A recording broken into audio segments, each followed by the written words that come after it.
बिहार विधान परिषद चुनावों से पहले महागठबंधन बिखरता नजर आ रहा है।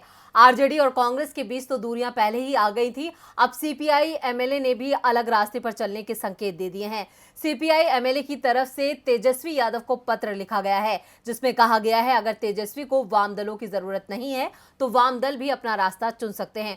तो आखिर क्यों आरजेडी पर भड़के हुए हैं वाम दल, देखते हैं ये रिपोर्ट। बिहार में इस महीने विधान परिषद की 7 सीटों के लिए चुनाव होने हैं। 7 में से 4 सीटों पर सत्ताधारी एनडीए की जीत तय है, जबकि 3 सीटें विपक्ष के खाते में जाएंगी। ये सीटें विधायकों के वोट से तय होनी है। 243 सीटों वाली बिहार विधानसभा में एमएलसी की एक सीट जीतने के लिए 31 विधायकों के समर्थन की जरूरत है।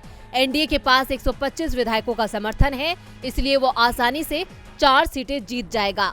महागठबंधन के पास 112 विधायक है, 3 सीटों पर उसकी जीत तय है और इसलिए आरजेडी ने 3 सीट पर उम्मीदवार उतार दिए हैं। युवा आरजेडी के प्रदेश अध्यक्ष कारी शोएब, मुन्नी देवी उर्फ मुन्नी रजक और अशोक पांडे को टिकट दिया गया है। लेकिन आरजेडी के इस ऐलान से भारतीय कम्युनिस्ट पार्टी, मार्क्सवादी लेनिनवादी भड़क उठी है। भाकपा माले ने आरजेडी के एक तरफा उम्मीदवार घोषित करने पर आपत्ति जताई है, तो कांग्रेस ने भी संकेत दिया है कि आरजेडी को इसका नुकसान उठाना पड़ेगा।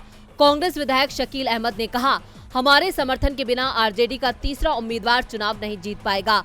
कांग्रेस और माले एक साथ हैं, दोनों पार्टियां साथ में मिलकर उम्मीदवार उतारने की तैयारी में हैं। वाम दलों ने भी आरजेडी के फैसले पर आपत्ति जताई है।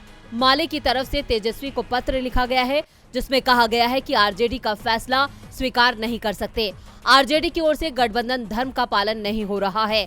एमएलसी चुनावों में ये पहले ही तय हो चुका था कि एक सीट माले को दी जाएगी, लेकिन आरजेडी ने वादे को तोड़ दिया है। वाम दल और कांग्रेस के गुस्से से आरजेडी की भी चिंता बढ़ गई है, क्योंकि 3 सीट जीतने के लिए उसे 93 विधायकों के समर्थन की जरूरत है, जबकि उसके पास सिर्फ 76 विधायक हैं। दूसरी ओर वाम दल और कांग्रेस अगर मिल जाते हैं तो उनके विधायकों की संख्या 35 हो जाएगी, जिसमें कांग्रेस के 19 और वाम दलों के 16 विधायक हैं। साफ है, अंक गणित में आरजेडी का एक उम्मीदवार चुनाव हार जाएगा। साथ ही महागठबंधन भी पूरी तरह से बिखर जाएगा। डीबी लाइव की रिपोर्ट।